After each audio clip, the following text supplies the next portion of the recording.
سفیر ہے یہ بدر منیر ہے یہ روشن دماغ ہے یہ روشن ضمیر ہے یہ ان کی وفائیں پیاری ان کی ادائیں پیاری ان کی صدائیں پیاری ان کی دعائیں پیاری۔ تو بدن کا پاک ہونا اس کے مسائل سیکھنے پڑتے ہیں۔ عورتوں میں عام طور پر بالوں کے کھولنے کے معاملے میں سستی ہوتی ہے، چلو، لیکن ان کی جو یہ چھوٹی رنگ وغیرہ پہنتی ہیں یا کچھ ناک میں پہن لیتی ہیں یا ادھر پہنتی ہیں، ان کو بھی ٹھیک طرح سے ہلا کے پانی نہیں پہنچاتی، حالانکہ وہاں بھی پانی کا پہنچانا فرض ہوتا ہے۔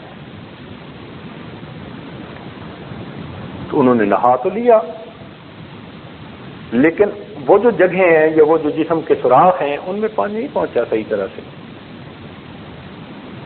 اور کئی جگہوں پر تو نیل پالش لگا لیتی ہیں، ویسے ہی کام چوڑ ہو جاتا ہے۔ نیل پالش یا لپسٹک ان کی تہ چڑھ جاتی ہے، اس لیے اگر یہ لگی ہوئی ہوگی تو نہ غسل ہوگا نہ انسان کا وضو ہوگا۔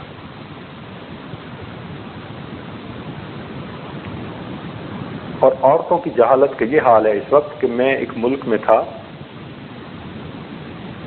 تو مسجد کے متولی صاحب نے یہ واقعہ خود سنایا۔ بڑا شہر نہیں تھا، ذرا دیہات سی تھی، لیکن مسجد کا متولی نیک بندہ تھا، اچھا بندہ تھا، رو رہا تھا بیٹھا ہوا۔ پوچھا کیا ہوا؟ کہنے لگا جی حال یہ ہے میرے اپنے گھر کا، حالانکہ میں گھر کے اندر تعلیم بھی کرواتا ہوں اور سارا کچھ کرتا رہتا ہوں، نیکی کی بات بھی کرتا رہتا ہوں، میاں بیوی ہم اکٹھے ہوئے، فجر کا وقت میں نے غسل کیا، نماز پڑھنے چلا گیا، معمول تھا اشراق تک مسجد میں بیٹھنے کا۔ اس دن جی چاہا کہ میں جا کے آرام کروں چونکہ سارا دن کام کرنا ہے، تو میں نماز پڑھتے ہی گھر آ گیا۔ میں نے دیکھا کہ میری بیوی بھی آرام سے نماز پڑھ رہی ہے، تو مجھے خیال آیا کہ بھائی میں نے نہایا تو ٹھنڈ بہت تھی، ٹھنڈی بہت تھی، تو اس نے بڑی ہمت کی کہ اتنا جلدی فارغ بھی ہو گئی، ورنہ پانی گرم کرنے میں نہانے میں وقت لگنا ہے۔ تو میں نے پوچھا کہ تم نے اتنا جلدی نہا بھی لیا؟ کہنے لگی نہیں میں تو نہیں نہائی۔ آپ کیوں نہیں نہائی؟ کہنے لگی میں کوئی کسی غیر مرد کے پاس گئی ہوں جو میں ناپاک ہوئی ہوں۔ تب پتہ چلی محنت کی،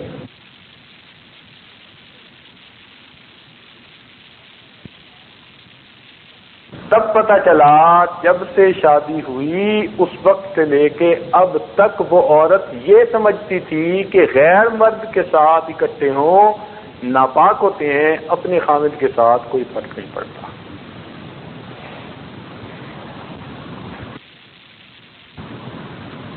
تو اس لیے بچیوں میں طہارت کے مسائل، اسی تو ہم کہتے ہیں کہ بچیوں کو کیوں نہیں عالمہ فاضلہ بناتے، ان کو کیوں نہیں دینی تعلیم دیتے۔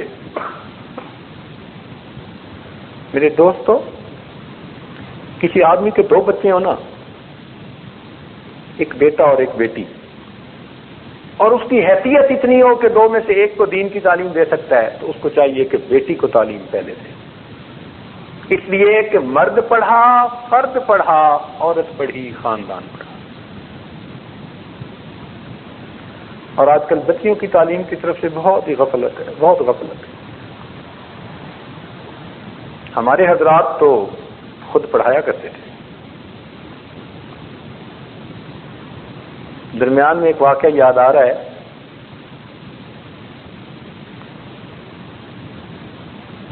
آپ کو جلدی تو نہیں نا؟ ہمارے حضرت رحمۃ اللہ علیہ کو قاری محمد طیب رحمۃ اللہ علیہ نے واقعہ سنایا حضرت اقدس نانوتوی رحمۃ اللہ علیہ کے بارے میں۔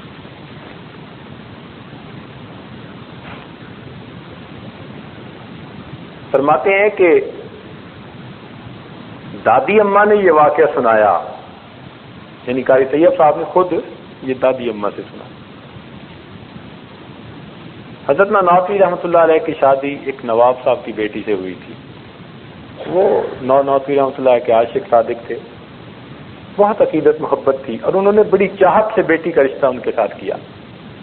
اور جب رشتہ کیا تو اس زمانے میں 1,00,000 روپے کے زیور بنوا کر بیٹی کو دیے. اس زمانے میں جب استاد کی تنخواہ 3 روپے 2 روپے. اب حضرت نافع رحمۃ اللہ علیہ جب پہلی رات اپنی اہلیہ کے پاس پہنچے، سلام کیا اور پھر فرمایا کہ دیکھو، نکاح کا مقصد ہے میں نے آپ کے ذریعے گناہوں سے بچنا ہے اور آپ نے میرے ذریعے سے گناہوں سے بچنا ہے. میں نے آپ کے ذریعے گناہوں سے بچنا ہے اور آپ نے میرے ذریعے سے گناہوں سے بچنا ہے. ہن لباس لکم وانتم لباس لہن. یہ بات کر کے پھر فرمایا کہ زندگی اچھی تب گزرتی ہے جب میاں بیوی دونوں ایک سطح پر ہوں. اب میں فقیر اور آپ امیر، میں ساری زندگی محنت کروں تو آپ کی طرح مالدار نہیں بن سکتا. آپ اگر میری طرح بننا چاہیں تو ابھی بن سکتی ہیں. تو اہلیہ صاحبہ نے کہا ہاں میں بننا چاہتی ہوں. سمان لگے کہ یہ جو ترکیہ کا جہاد ہے نا، اس وقت جہاد تھا کہ تم یہ اپنا سارا زیور مجاہدین کی طرف بھیج دو، اجر بھی ملے گا اور پھر میں اور آپ ایک رنگ میں ہو جائیں گے. لدھی اہلیہ صاحبہ نے سارے زیور اتار کے دیے. حضرت نے صبح رومال باندھ کے مجاہدین کو بھجوا دیا. اب ایک دن گزرا تو عورتوں میں عادت ہوتی ہے، یہ عام طور پر دلہن کو دیکھنے آتی ہیں. تو ایک بڑھیا فتنے کی پڑیا وہ کہیں سے دلہن دیکھنے آ پہنچی.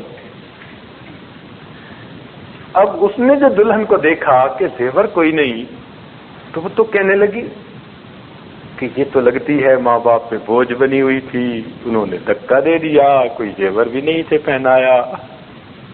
عجیب جلی کٹی سنائی. تو دادی اماں نے تو رونا شروع کر دیا. اب حضرت نافع رحمۃ اللہ جب آئے تو پوچھا کیوں رو رہی ہیں؟ کہنے لگے بس مجھے گھر چھوڑ کے آئے. بچی ہوتی ہیں، تھوڑا دل ہوتا ہے، کسی بات پہ پریشان ہوتی ہیں تو پھر ماں باپ کا گھر یاد آتا ہے. حضرت نافع رحمۃ اللہ گھر چھوڑ کے آ گئے. اب اس زمانے میں زنان خانہ مردان خانہ یہ علیحدہ ہوا کرتا تھا، شرم و حیا کا دور تھا. سبحان اللہ. مرد ضرورت کے وقت جاتے تھے عورتوں کی سائٹ پر، ورنہ ہر وقت کا بیٹھنا اٹھنا نہیں تھا جیسے آج کے زمانے میں ہو گیا ہے. 1-2 دن کے بعد جب نواب صاحب نے عورتوں کی طرف یعنی گھر کی عورتوں کی طرف آئے تو بیٹی کو دیکھا تو حیران ہوئے کہ بیٹی کب آئی. پتہ چلا 2-3 دن ہو گئے. بھائی شادی کوئی تو اتنے دن ہوئے. پھر اہلیہ نے ان کی بات سنائی کہ بیٹی تو اس لیے آئی ہے کہ بھائی زیور سارے بھیج دیے اور وہاں کی عورتیں جلی کٹی سناتی تھی. ہاں انہوں نے کہا یہ کون سی اتنی بڑی بات ہے. نواب صاحب نے 1,00,000 روپے کے اور زیور بنوا کر بیٹی کو دیے اور پھر خود چھوڑ کے آئے. خود چھوڑ کے. حضرت نافع رحمۃ اللہ علیہ جب مدرسے سے گھر آئے، اہلیہ آئی ہوئی تھی. جب ملاقات ہوئی تو حضرت نے فرمایا خدا کی بندی، میں نے تو اس لیے کہا تھا کہ ایک سطح پر ہوں تو میاں بیوی کی زندگی اچھی گزرتی ہے، میں نے مجبور تو نہیں کیا تھا. آپ نے خواہ مخواہ مجھے اپنے والد کے سامنے رسوا کیا. میں نے تو یہ کہا تھا کہ یہ سانپ بچھو ہیں، تم کیا کرو گی. اب ان کی بات میں توجہ تھی. دادی صاحبہ نے فرمایا کہ حضرت کے جب یہ لفظ منہ سے نکلے نا کہ یہ سانپ بچھو ہیں تو فرماتی ہیں مجھے محسوس ایسے ہونے لگ گیا کہ یہ سانپ ہیں، یہ بچھو ہیں جو میں نے پہنے ہوئے ہیں. کہنے لگی اتنا میرے اوپر یہ کیفیت ہوئی، میں نے تو نوچنا شروع کر دیا، نکالنا ہے. حضرت فرماتے ہیں نا نا نا نا، اور میں سب زیورات کو توڑ رہی ہوں، نکال رہی ہوں، اتار رہی ہوں، حتیٰ کہ بدن سے سارے زیور اتار کر میں نے کہا حضرت یہ سانپ بچھو ہیں، ان کو بھی بھیج دو، آج کے بعد میں نام نہیں دوں. حضرت نے اگلے دن وہ بھی مجاہدین کو بھجوا دی. پھر اس کے بعد دادی صاحبہ جو تھیں انہوں نے حضرت نانوتوی رحمۃ اللہ علیہ سے پڑھنا شروع کر دیا پڑھتے پڑھتے اتنا پڑھا، قاری محمد طیب رحمۃ اللہ علیہ نے خود فرمایا میں نے ان دادی صاحبہ سے مشکات شریف کو سبکن پڑھا۔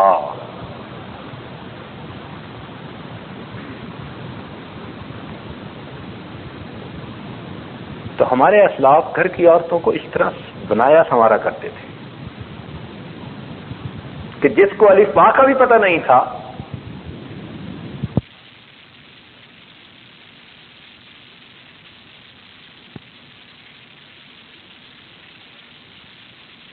ان کے جو عورتیں اپنے ہاتھوں سے کرتی ہیں، اس لیے کہ اس میں اگر 3 سائیکل ہیں نا مشین میں، آٹومیٹک پانی آئے اور 3 سائیکل، اتنا پیور اتنا صحیح وہ سفید کر دیتی ہے کہ ایک قطرہ پانی نہیں رکھ دیتا۔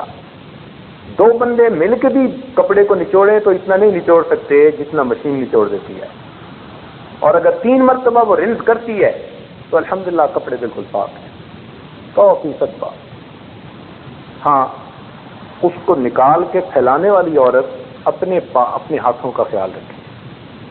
اب کیا کرتی ہیں کہ کپڑے تو پاک دھل گئے، لیکن اٹھا کے پھیلانے والی گھر کی نوکرانی ہے، اب وہ انہی ہاتھوں سے پاک کپڑوں کو لے جا کے پھیلا رہی ہے، پھر وہی سارا کچھ۔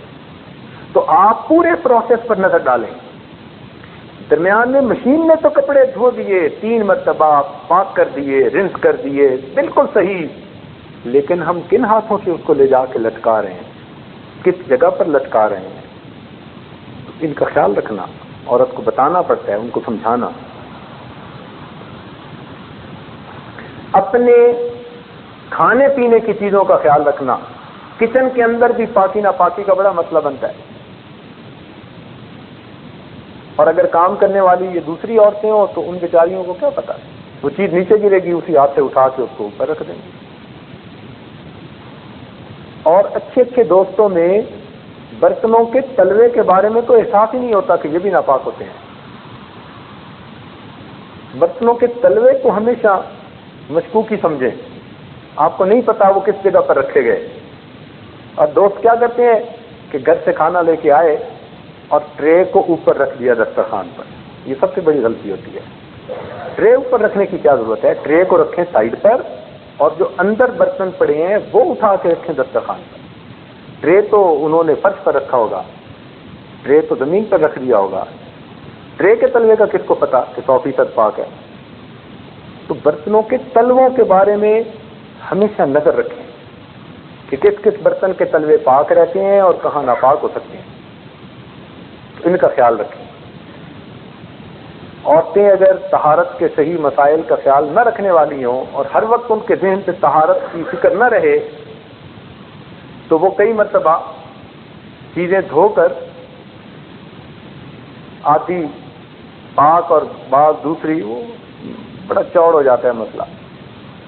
اس لیے ہوٹلوں کے کھانے سے پرہیز کریں۔ حد الوسع،